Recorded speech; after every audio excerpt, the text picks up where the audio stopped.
Mein Name ist Emma. Ich bin 26 Jahre alt und lebe in einer ruhigen Stadt im Süden Englands.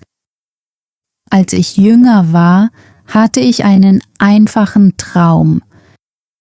Ich wollte mich verlieben, heiraten, 1 oder 2 Kinder haben und in einem kleinen, warmen Zuhause mit jemandem leben, der sich wirklich um mich kümmert. Ich dachte, Liebe wäre einfach. Aber das Leben hat mir etwas anderes gezeigt. Ich lernte Matteo kennen, als ich 22 war. Er war 25. Er war groß, freundlich und lächelte immer. Wir trafen uns auf einer Party bei Freunden. Er sprach mich zuerst an und bevor ich ging, fragte er nach meiner Telefonnummer. Am nächsten Tag schrieb er mir eine Nachricht. Möchtest du mit mir einen Kaffee trinken gehen? Ich sagte ja. Wir trafen uns in der Stadt und redeten stundenlang. Er brachte mich zum Lachen. Er hörte sich meine Geschichten an. Ich fühlte mich sehr schnell wohl bei ihm. Danach sahen wir uns oft. Er rief mich abends an. Er brachte mir Blumen. Er sagte mir, dass ich etwas Besonderes bin. Nach 3 Monaten sagte ich zu ihm, ich liebe dich. Er lächelte und sagte, ich liebe dich auch. Ich glaubte ihm von ganzem Herzen. 1 Jahr lang waren wir zusammen. Ich arbeitete in einem Supermarkt und Matteo arbeitete in einer Autowerkstatt. Wir hatten nicht viel Geld, aber ich war glücklich, weil ich dachte, dass wir einander haben. Dann wachte ich eines Morgens auf und fühlte mich krank. Zuerst dachte ich, es sei nichts. Vielleicht war ich müde. Vielleicht hatte ich etwas Schlechtes gegessen. Aber am nächsten Tag fühlte ich mich wieder krank. Meine beste Freundin Emma sah mich aufmerksam an und sagte, Emma, vielleicht bist du schwanger. Ich lachte nervös. Nein, sagte ich. Ich glaube nicht. Aber tief in meinem Herzen war ich mir nicht sicher. Also kaufte ich einen Test. Als ich das Ergebnis sah, begannen meine Hände zu zittern. Ich war schwanger. An diesem Abend ging ich zu Matteos Wohnung. Mein Herz schlug sehr schnell. Ich muss dir etwas sagen, sagte ich. Er sah mich an. Was ist los? Ich holte tief Luft. Ich bekomme ein Baby. Matteo wurde sehr still. Er sah auf den Boden. Dann ging er zum Fenster und schaute nach draußen. Bist du sicher? Fragte er. Ja, sagte ich. Ich habe einen Test gemacht. Er lächelte nicht. Er nahm mich nicht in den Arm. Er sagte nur, das ist kein guter Zeitpunkt. Ich bin nicht bereit, Vater zu werden. Seine Worte ließen meinen Körper kalt werden. Aber wir lieben uns doch, flüsterte ich. Er antwortete nicht. Dann sagte er, ich brauche Zeit zum Nachdenken. Nach diesem Abend änderte sich alles. Matteo hörte auf, mich anzurufen. Er antwortete immer später auf meine Nachrichten und schließlich gar nicht mehr. Er wollte mich nicht treffen. Eines Tages ging ich zu seiner Wohnung und klopfte an die Tür. Er öffnete nicht. Später schickte ich ihm eine letzte Nachricht. Seine Antwort war kurz: Ich kann das nicht. Es tut mir leid. Das war die letzte echte Nachricht, die ich von ihm bekam. Ich saß auf meinem Bett und weinte stundenlang. Ich war schwanger. Und ich war allein. Als ich es meinen Eltern erzählte, weinte meine Mutter und nahm mich in den Arm. Mein Vater schwieg lange. Dann sagte er: Emma, du kannst nach Hause kommen. Wir werden dir helfen. Also zog ich zurück zu meinen Eltern. Zuerst schämte ich mich. Ich hatte das Gefühl, versagt zu haben. Aber jeden Tag wurde mein Bauch größer und langsam verstand ich etwas. Ich war nicht mehr nur ein Mädchen mit gebrochenem Herzen. Ich würde Mutter werden. Ich ging zu meinen Arztterminen. Eines Tages sah ich mein Baby auf dem Bildschirm und hörte seinen Herzschlag. Dieses Geräusch veränderte mich. Zum ersten Mal seit Wochen lächelte ich.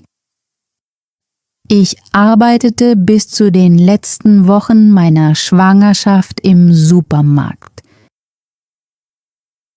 Ich sparte Geld. Ich kaufte kleine Kleidungsstücke, weiche Decken und ein kleines Babybett. Dann begannen eines Nachts die Wehen. Meine Mutter brachte mich ins Krankenhaus. Ich hatte Angst und die Schmerzen waren stark. Ich hielt ihre Hand und weinte. Nach vielen Stunden hörte ich ein leises Schreien.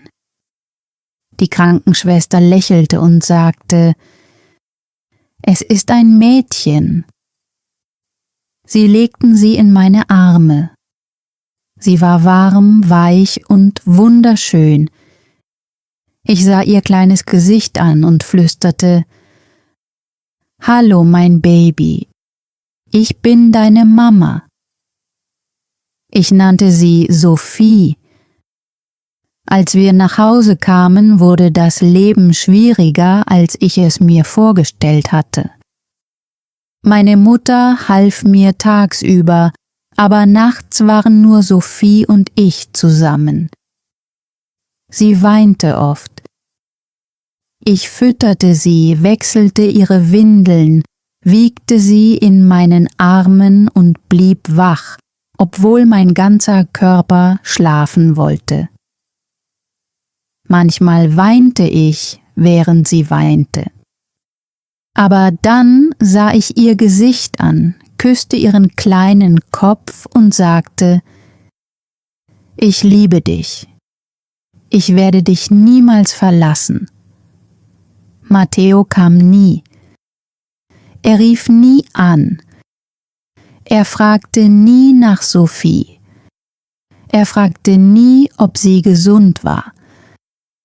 Eines Tages sah ich ihn in der Stadt. Er sah mich an, dann blickte er weg. Er ging an uns vorbei, als wären wir Fremde. Ich wollte schreien. Ich wollte fragen: Wie kannst du dein eigenes Kind verlassen? Aber ich blieb still. Ich sah auf Sophie in ihrem Kinderwagen hinunter und ging weiter. Als Sophie 5 Monate alt war, ging ich wieder arbeiten. Meine Mutter passte auf sie auf, während ich arbeitete.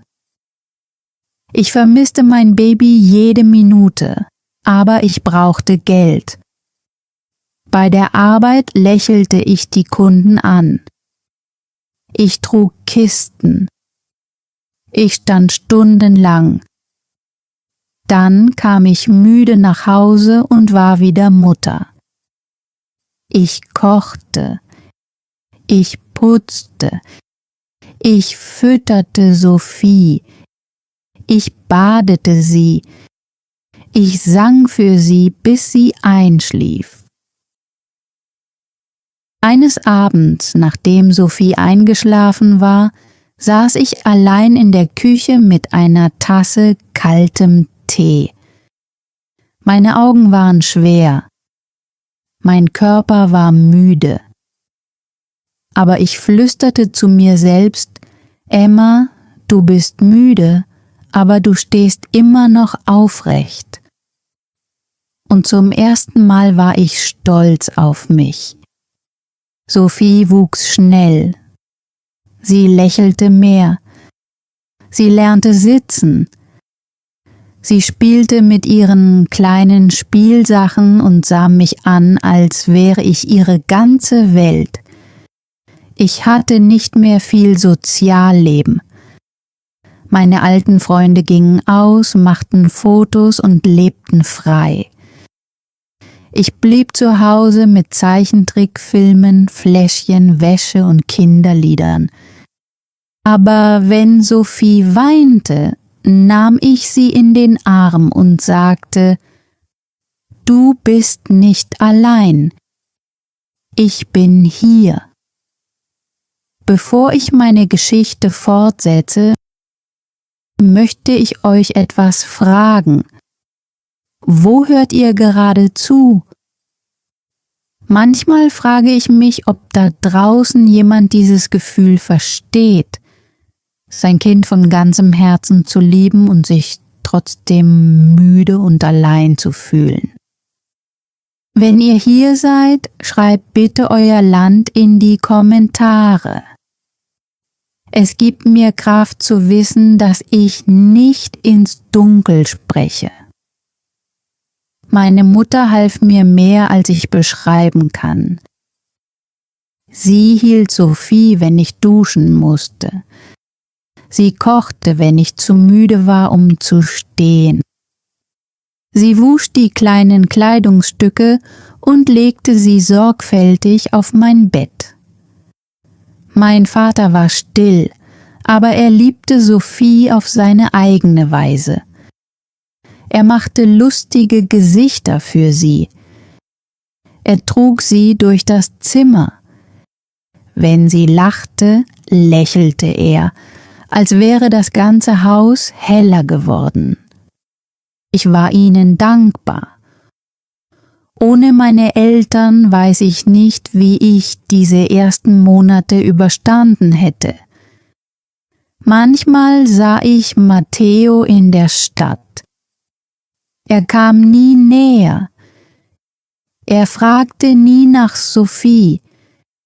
Er sah nur für einen Moment hin und ging dann weiter, als wären wir Fremde. Eines Tages hatte ich Sophie auf dem Arm, als Matteo an uns vorbeiging. Seine Augen trafen ihr Gesicht, dann senkte er den Blick und ging weiter. Ich drückte meine Tochter fester an mich. In meinem Herzen sagte ich: Du brauchst ihn nicht. Ich werde dich genug lieben. Geld war immer ein Problem. Mein Job im Supermarkt brachte nicht viel Geld ein. Ich kaufte Windeln, Babynahrung, Milch und warme Kleidung für Sophie. Ich hörte auf, Dinge für mich selbst zu kaufen. Meine Jeans waren alt, meine T-Shirts waren schlicht. Aber das war mir egal. Sophie kam an erster Stelle. Bei der Arbeit lächelte ich die Kunden an, trug Taschen, räumte Regale ein und stand stundenlang. Meine Füße taten weh, mein Rücken tat weh. Aber wenn mich jemand fragte, sagte ich: Mir geht es gut. Es musste mir gut gehen. Als Sophie krank wurde, blieb ich bei ihr zu Hause. Mein Chef war nicht zufrieden. Sie können nicht so oft bei der Arbeit fehlen, sagte er. Mein Baby braucht mich, antwortete ich. Er sah mich ernst an. Und Sie brauchen diesen Job. Ich wusste, dass er recht hatte, und das machte mir Angst. Zu Hause wuchs Sophie weiter. Sie lernte, sich am Sofa festzuhalten und aufzustehen. Wenn sie stolz lächelte, klatschte ich in die Hände. Gut gemacht, mein Mädchen.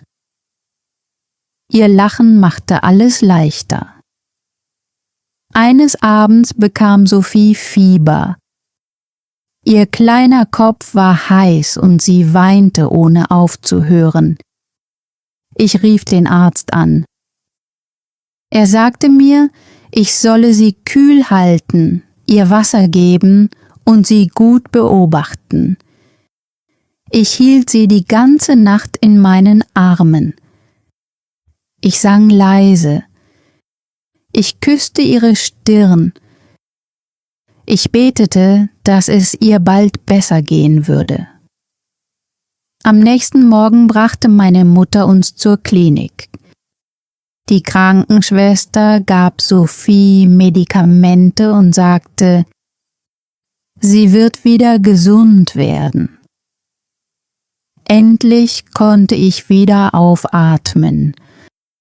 Sophie wurde stärker. Mit 13 Monaten begann sie zu laufen. Sie fiel viele Male hin, aber sie versuchte es immer wieder. Jedes Mal, wenn sie aufstand, war ich stolz auf sie. Du bist mutig, sagte ich zu ihr. Die Zeit verging. Sophie wurde 2 Jahre alt. Sie begann kleine Wörter zu sagen wie Mama, Milch und Ball. Sie liebte das Tanzen. Sie liebte es, ihre kleinen Füße in meine großen Schuhe zu stecken und mit ernstem Gesicht durch das Zimmer zu laufen. Ich musste jedes Mal so lachen. An einem Sonntag nahm ich sie mit in den Park. Sie lief über das Gras und winkte anderen Kindern zu. Ich saß auf einer Bank und sah ihr beim Spielen zu. Dann sah ich Matteo. Er ging mit einer anderen Frau spazieren. Sie hielten Händchen. Für einen Moment wurde mir die Brust eng. Dann sah ich weg. Sophie kannte ihn nicht. Er war ihr Vater, aber er gehörte nicht zu ihrer Welt. An diesem Abend saß ich neben Sophie, während sie schlief. Ich weinte nicht. Ich flüsterte nur, du hast mich. Und ich werde bleiben. Ein paar Tage später bekam ich einen Brief von der Stadtverwaltung. Sie boten mir eine kleine Wohnung an. Sie hatte ein Schlafzimmer, eine winzige Küche und saubere weiße Wände. Es war nicht viel, aber sie gehörte uns. Meine Mutter half mir, Sophies Spielsachen und Kleidung einzupacken. Mein Vater fuhr uns dorthin. An unserem ersten Abend aßen wir Toast und tranken Tee, während wir auf dem Boden saßen. Sophie ließ ihren Löffel fallen und lachte. Ich lachte auch. Das ist jetzt unser Zuhause, sagte ich. Das Leben in der Wohnung war nicht einfach, aber friedlich. Ich arbeitete. Ich bezahlte die Miete. Ich kochte einfache Mahlzeiten. Nachts wusch ich die Wäsche. Ich las Sophie Gute-Nacht-Geschichten vor. Sie liebte das Buch mit dem blauen Bären. »Bär lustig«, sagte sie. Ich küsste ihre Wange. »Du bist auch lustig.« Manche Nächte fühlte ich mich einsam. Ich vermisste es, jemanden zum Reden zu haben. Ich vermisste es, in den Arm genommen zu werden. Aber ich vermisste Matteo nicht. Ich wollte niemanden, der einfach verschwinden konnte. Ich wollte Frieden. Eines Tages kam bei der Arbeit eine müde Frau mit einem Baby im Kinderwagen an meine Kasse. Sie sah mich an und lächelte. »Es ist schwer, nicht wahr?« sagte sie. Ich lächelte zurück. »Ja, aber Sie sind alles wert.« Sie nickte. »Sie machen das gut.« Diese einfachen Worte blieben mir den ganzen Tag im Kopf. Als ich nach Hause kam, umarmte ich Sophie und sagte: »Du bist mein Sonnenschein.« Ich war immer noch müde. Ich war immer noch arm. Aber ich war nicht zerbrochen. Ich war eine Mutter. Als Sophie 3 Jahre alt wurde, sprach sie den ganzen Tag. Sie fragte, warum der Himmel blau ist und wo die Vögel nachts schlafen. Sie liebte Lieder, Geschichten und das Tanzen in der Küche. Unser Leben war einfach, aber es hatte seinen eigenen Rhythmus. Ich stand früh auf, ich machte Frühstück, ich brachte Sophie in die Kita, ich ging zur Arbeit, dann kam ich nach Hause und wurde wieder ihre ganze Welt. Abends saß sie auf meinem Schoß, während ich ihr Lieblingsbuch über einen roten Bus vorlas. »Der Bus macht Piep, Piep«, sagte sie. Ich lachte und küsste ihr Haar. Dann kam eines Tages ein Brief von ihrer Kita. Sophie war bereit, im nächsten Jahr zur Schule zu gehen. Ich starrte auf das Papier. Schule. Mein Baby wurde groß. Als ich es ihr erzählte, klatschte sie in die Hände. »Ich will einen rosa Schulranzen.« Ich lächelte durch meine Tränen. »Dann werden wir einen rosa Schulranzen finden.« An diesem Wochenende gingen wir einkaufen. Sophie sah sich viele Schulranzen an. Einer war zu groß, einer war zu klein. Dann fand sie einen rosa Schulranzen mit kleinen Sternen. Sie hielt ihn fest an sich und lächelte. Zu Hause trug sie ihn durch die ganze Wohnung wie eine kleine Schülerin. Ich sah ihr zu und lachte, aber tief in meinem Inneren fühlte ich mich gleichzeitig glücklich und ängstlich. Mein kleines Mädchen wurde so schnell groß, und ich lernte, sie loszulassen. Die Zeit verging schnell. Sophie wurde 4 Jahre alt. Sie war jetzt größer und ihre Haare waren länger. Sie hatte Freunde in der Schule und kam jeden Tag mit kleinen Geschichten nach Hause. »Mama«, sagte sie eines Nachmittags, »meine Freundin Lucy hat einen Hund. Können wir auch einen Hund haben?« Ich lächelte. »Vielleicht eines Tages.« Ich arbeitete mehr Stunden im Supermarkt. Immer wenn mein Chef mir zusätzliche Schichten anbot, sagte ich ja. Ich war müde, aber ich wollte Geld sparen. Ich wollte, dass Sophie ein besseres Leben hat. An einem Freitagabend kam ich spät nach Hause. Meine Mutter hatte auf Sophie aufgepasst. Sobald ich die Tür öffnete, lief Sophie in meine Arme.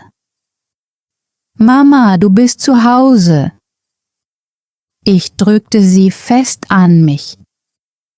Nachdem meine Mutter gegangen war, machte ich Tee. Sophie saß auf dem Boden und spielte mit ihrer Puppe.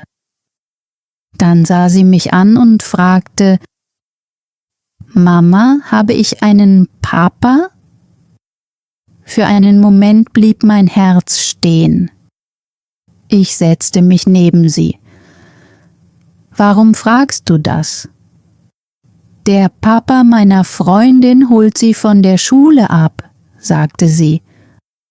»Wo ist mein Papa?« Ich nahm ihre kleine Hand. »Ja, du hast einen Papa«, sagte ich leise.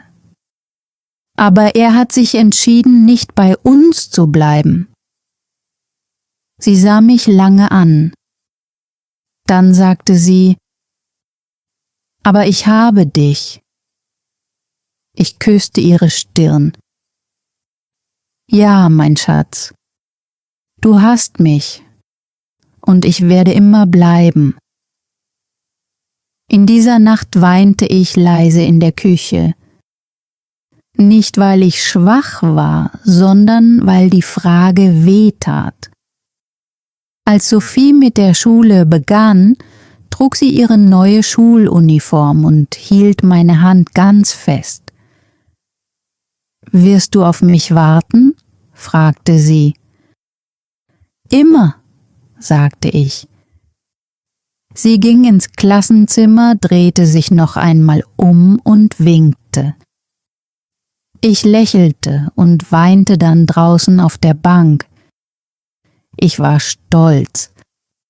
Unser Leben war immer noch einfach. Ich arbeitete immer noch hart. Ich zählte mein Geld immer noch sorgfältig. Aber jeden Morgen lächelte Sophie und sagte: »Guten Morgen, Mama.« Und das war genug. An einem Sonntag sah ich ihr beim Spielen im Park zu. Sie lachte, rannte herum und war glücklich. Ich betrachtete sie und dachte an all die einsamen Nächte, all die Angst und all den Schmerz. Dann lächelte ich. Sie war glücklich und ich hatte das geschafft. Allein. Vielen Dank, dass du die ganze Geschichte angesehen hast.